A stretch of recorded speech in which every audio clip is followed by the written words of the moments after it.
मेहमाला शहर के खुले एरिया में आज सुबह से ही धुंध छाई हुई है और जिसके कारण से लोगों को निकलना दुश्वार हो गया है और लोग बड़ी धीमी गति से चल रहे हैं और कहीं ना कहीं तापमान में भी गिरावट आई है, जिसके कारण ठंड बढ़ी है। धुंध के कारण विजिबिलिटी कम है और वाहन बड़े धीमी गति से चल रहे हैं। अंबाला में लगातार ठंड बढ़ रही है, लेकिन ठंड के बाद आज पहली धुंध अंबाला में देखने को मिली। सुबह से ही जबरदस्त धुंध का नज़ारा जो है देखने को मिला है। लोग जो है इस समय सैर पर भी कम आ रहे हैं। अगर तापमान की बात करें तो तापमान में भी कहीं ना कहीं गिरावट नजर आई है और AQI लेवल जो है वो भी अंबाला का बढ़ा। मैं तस्वीरें दिखाना चाहूँगा किस तरह से जो धुंध है वो चारों तरफ फैली हुई है और ये वो एरिया है जो खुला एरिया है। यहाँ पर सेक्टर 10 वाटिका सिटी सेंटर का एरिया है जहाँ पर जबरदस्त धुंध का नज़ारा जो है देखने को मिल रहा है। अगर शहर की बात करें, शहर में फिर भी मौसम कुछ साफ है, लेकिन यहाँ खुले एरियो में लगातार धुंध पड़ती है, जिसके कारण लोगों का आवागमन कम हो जाता है, लोगों को दिक्कतों का सामना करना पड़ता है। अंबाला में आज पहली धुंध पड़ी है और पहली धुंध इतनी जबरदस्त है कि विजिबिलिटी जो है वो बहुत कम नजर आ रही है। इस रोड पर लोग सैर करने आते थे, लेकिन कहीं भी लोग इस समय नहीं दिख रहे क्योंकि जो धुंध है वो बहुत जबरदस्त है और विजिबिलिटी बहुत कम है। अगर तापमान की बात करें तो तापमान में लगातार गिरावट जो है वो नजर आ रही है और लोग भी बहुत कम इस मौसम में बाहर निकल रहे हैं क्योंकि आज अंबाला की पहली धुंध पड़ी है। और ये धुंध का नज़ारा जो आप देख रहे हैं अंबाला शहर के बाहरी एरियो का है। अगर अंदर की बात करें तो अंदर कहीं ना कहीं मौसम साफ है, लेकिन अंबाला के बाहरी एरियो में जबरदस्त धुंध आज देखने को मिली है। इंडिया न्यूज हरियाणा से संजीव आनंद, अंबाला। चलिए आपको बताते हैं आज सुबह किस जिले का कितना तापमान दर्ज किया गया है, हरियाणा में कौन से जिले में कितना तापमान दर्ज किया गया, आइए दिखाते हैं आपको ग्राफिक्स के जरिए। नारनौल में 6 डिग्री सेल्सियस तापमान दर्ज किया गया है। वहीं बात करें हिसार की तो 6.4 डिग्री सेल्सियस, यानी कि आप देखिए कड़ाके की ठंड पड़नी शुरू हो गई है। करनाल में 6.5 डिग्री सेल्सियस तापमान दर्ज किया गया है। सरसा की बात करें तो 7.2 डिग्री सेल्सियस यहां पे तापमान दर्ज किया गया है।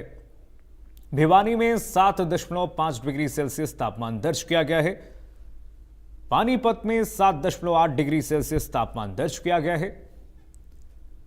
रोहतक में 7.8 डिग्री सेल्सियस तापमान दर्ज किया गया है। वहीं फरीदाबाद की बात करें तो 8.3 डिग्री सेल्सियस तापमान दर्ज किया गया है। यहां पर अंबाला में 8.7 डिग्री सेल्सियस तापमान दर्ज किया गया है। गुरुग्राम में दिल्ली एनसीआर से सटे इलाके गुरुग्राम में 9.5 डिग्री सेल्सियस तापमान दर्ज किया गया है। पंचकुला में 11 डिग्री सेल्सियस तापमान दर्ज किया गया है। यमुनानगर में भी 11 डिग्री सेल्सियस तापमान दर्ज किया गया है और वहीं पलवल की बात करें तो 12 डिग्री सेल्सियस तापमान दर्ज किया गया है। कुरुक्षेत्र में 12 डिग्री सेल्सियस तापमान, सोनीपत में 12 डिग्री सेल्सियस तापमान दर्ज किया गया है। तो एक के बाद एक जो आपके जिले के तापमान मीटर को दिखा रहे हैं, कैथल में 13 डिग्री सेल्सियस तापमान दर्ज किया गया है।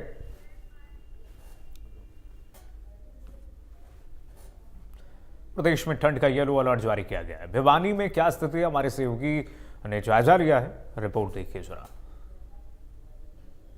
प्रदेश में पारा लगातार गिरता जा रहा है। कोहरे और ठंड का येलो अलर्ट कई सारे जिलों में जारी किया गया है। सोनीपत जिला सबसे ठंडा आंका गया 5 डिग्री तापमान के साथ, जो कि सामान्य से कम तापमान आंका गया। वहीं दूसरी तरफ अंबाला की बात करें, करनाल की बात करें या फिर GT बेल्ट के दूसरे जिलों की बात करें, वहां भी आलम इसी तरह का रहा है।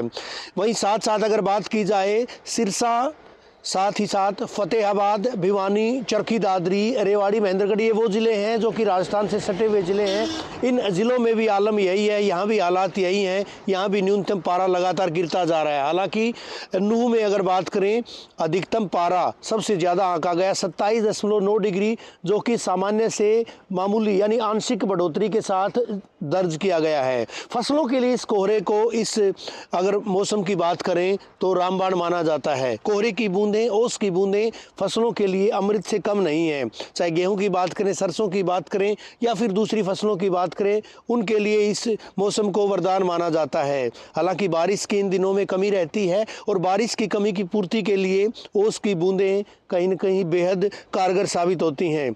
आने वाले 5 दिन की अगर बात करें, वेस्टर्न डिस्टर्बेंस का असर शुरू हो चुका है, हवाओं ने भी रुख बदला है। आने वाले 5-6 दिन तक इसी तरह का मौसम प्रदेश में रहेगा। न्यूनतम पारा और भी गिरेगा और साथ ही साथ अगर बात करें, ठंड बढ़ेगी, कोहरा बढ़ेगा। कोहरा हालांकि देखा जा सकता है कई सारे इलाकों में, दूरवर्ती इलाकों में, जीटी बेल्ट के इलाकों में खासकर आज कोहरे की वजह से वाहनों पर असर पड़ा है। आने वाले दिनों में इसी तरह का आलम रहेगा, इसी तरह का मंजर रहेगा। ऐसे में लोगों को सावधान होने की ज़रूरत है, क्योंकि सर्दी बच्चों के लिए और बुजुर्गों के लिए खतरनाक साबित हो सकती है। वीडियो जर्नलिस्ट सुमित अवस्थी के साथ रवि जांगड़ा, इंडिया न्यूज़, हरियाणा।